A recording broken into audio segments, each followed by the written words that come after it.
Hi, before this video starts, I'm just going to jump in here as Editor Yasis and just let you know the gameplay from this video is from the early access that happened a month ago for Super People. That gameplay is not actually accurate because they are reverting entirely to the original Super People. So as you watch the video, if you're looking at the gameplay, just be aware the monsters that are in the game and the in-game shop that I buy a few abilities and items from throughout the game are both not going to be in the game as far as we are aware of now. Thanks. Enjoy the video. Hi, I'm going to go ahead and start off with an introduction because you probably have no idea who I am. I'm Yasis. I play a lot of first person shooters, primarily battle royales. I am a legacy Super People player back from when it was released in 2020. I played in a lot of the single player and team based tournaments. I placed for top 400 in a couple of them, and I have around 5 to 600 hours in Super People between the original Super People release, Super People 2, and the recent early access run that they did of Super People. Super People is going to be releasing September 18th, so I figured this is a good time to give any new interested players or anyone who hasn't played in a long time a good little crash course into the game and the mechanics, and maybe what you kind of want to prioritize as you play through the game in terms of resources, guns, ammo, those types of things. So let's get started first with the general concept of Super People. Super People is a battle royale similar to PUBG and Apex simultaneously. It's a mix between those two games, and the reason I say that is it uses a lot of the mechanics from PUBG in the armor system, the ammo system, and the guns, and the way the guns kind of handle. But it is more similar to Apex in that it is a faster paced game, and it has a lot of abilities and ultimates in the game that you can utilize to shift the battle in your favor if you're not quite so good with the guns or the basic mechanics of some other things. So let's jump straight into how abilities work then. I think this is an important thing. This is kind of the fundamental building block of how to play Super People for a new player. So we can go ahead and start with that. The abilities in the game are divided into four categories. You have red abilities, green abilities, blue abilities, and your ultimate. Red abilities are offensively focused abilities, so these are going to be things like fire rate, damage output, magazine size, basically focused on your firearms and improving your firearms individually. Green abilities are going to be more utility focused abilities, so these are going to be things like movement speed. These are going to be things like how quickly you heal and how much you heal for. Last you're going to have is blue abilities. Blue abilities are going to be focused on a variety of different things. They kind of grab things from both areas and mix them into one. So you're going to have a lot of variety in this blue category. I'd recommend before you go into a game, when you load in and you look at the characters, you can kind of hover over the abilities and get a general concept of what they do. Each ability is going to have a range of anywhere between 1 to 3 level upgrades. This is important because let's say you get something like urban movement, I believe is what it's called.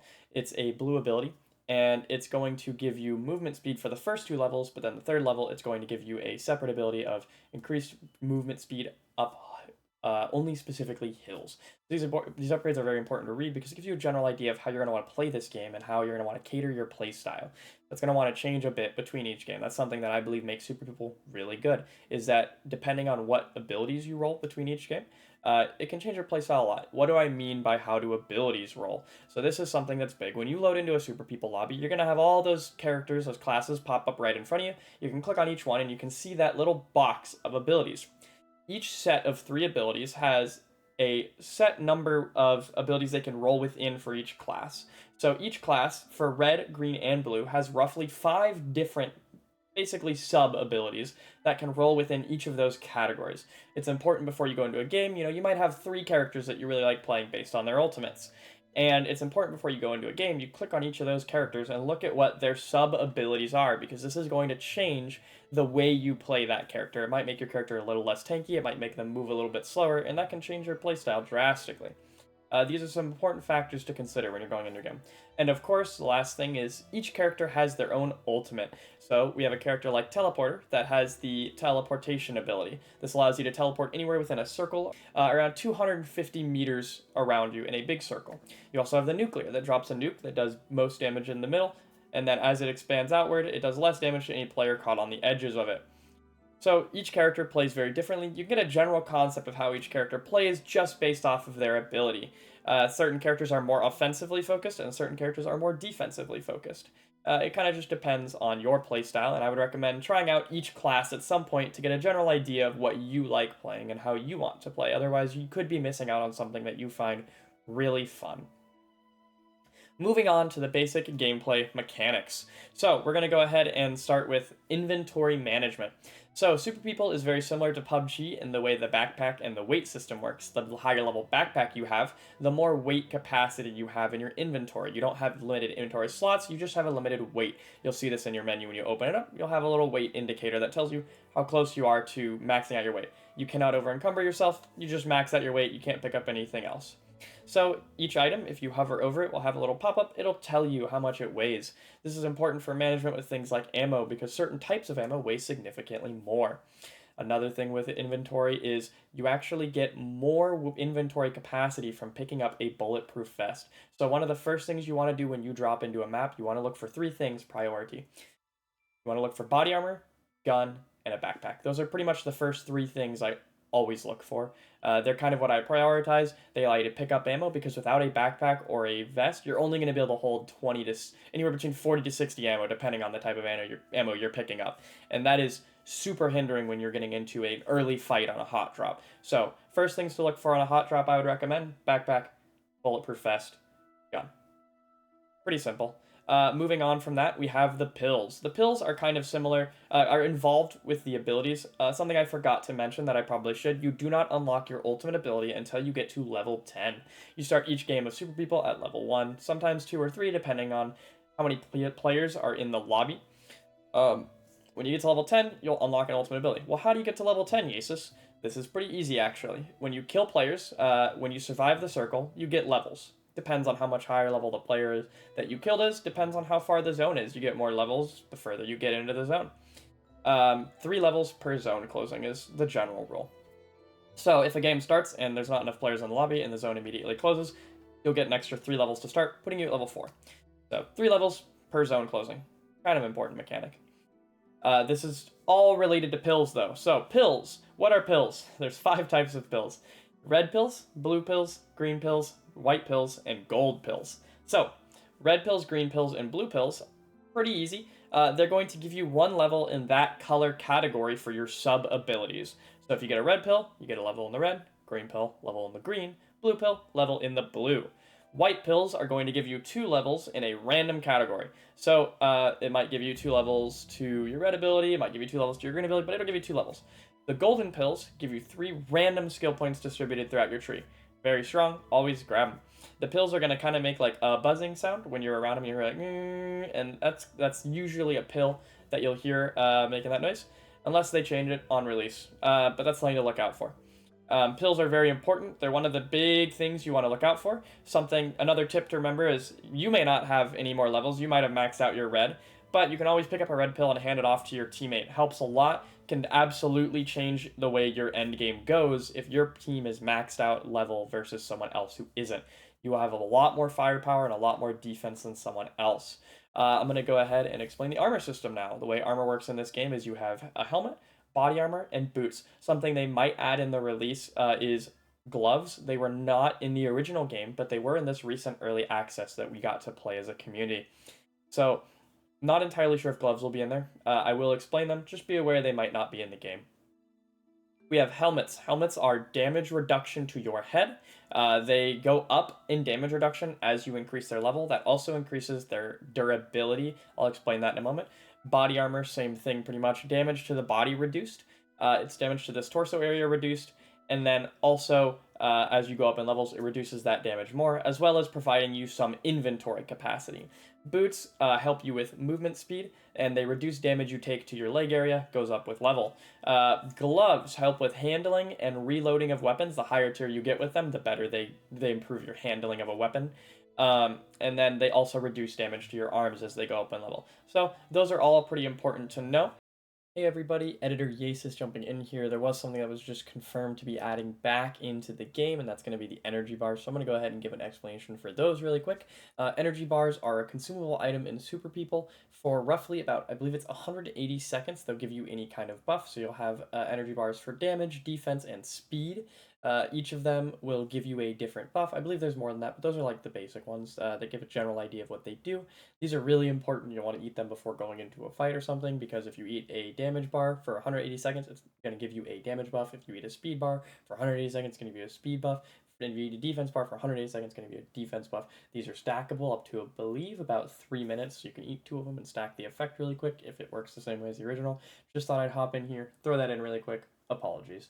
Ammo and guns. So the way guns work in this game is similar to like Apex or PUBG, where you have a type of ammo depending on the weapon you're using. So the types of ammo generally, like the general basic classifications, are 5.56, 7.62, 9mm, .300 mag. Those are the general basic ones. There's 1 or 2 that are for unique weapon types that you can only get out of the care packages, but I don't think it's important to cover those. We have 5.56. This is going to be used for your light ARs. These are going to be your M14s, your F2000s, things like that. You have 7.62, which are going to be used for your higher caliber rifles. That's going to be your AK.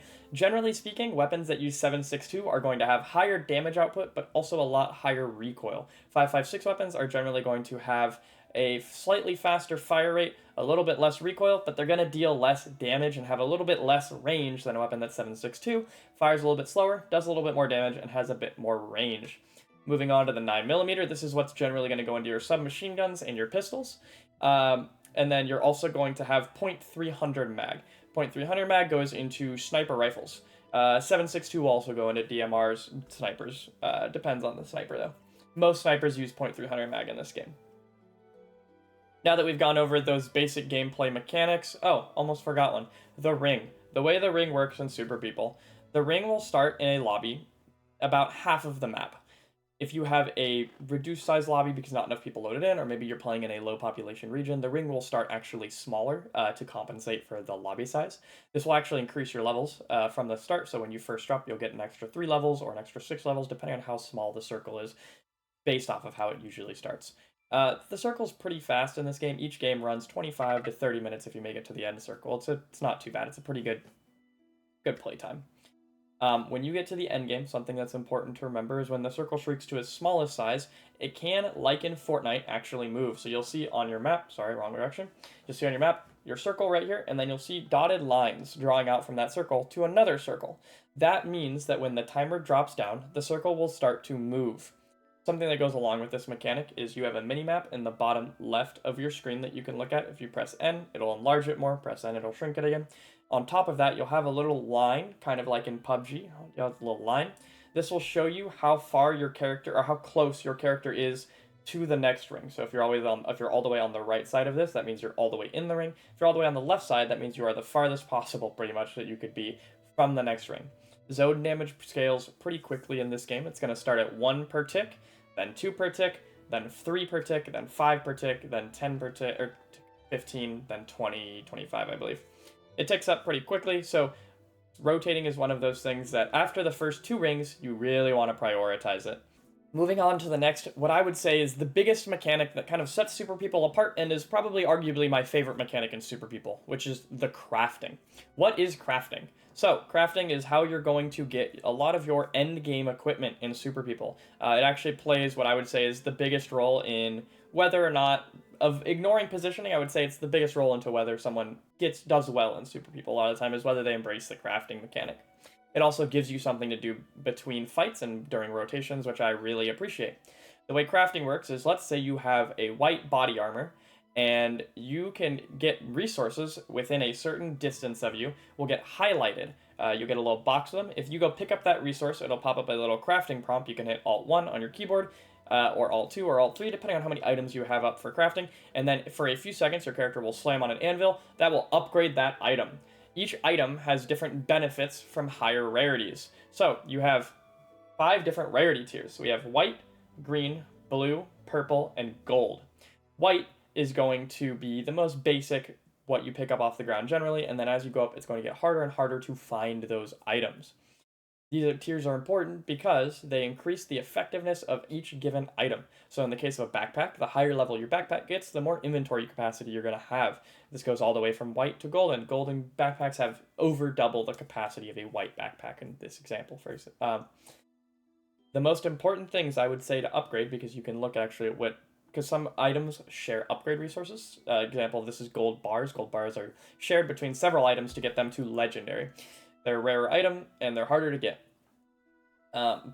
If you get body armor upgrades, it's going to reduce the damage you take to the body. If you get Helmet upgrades to increase the damage to your head. This is important because your armor can actually break, and if your armor breaks, it does not mitigate damage anymore. Man, I forgot that.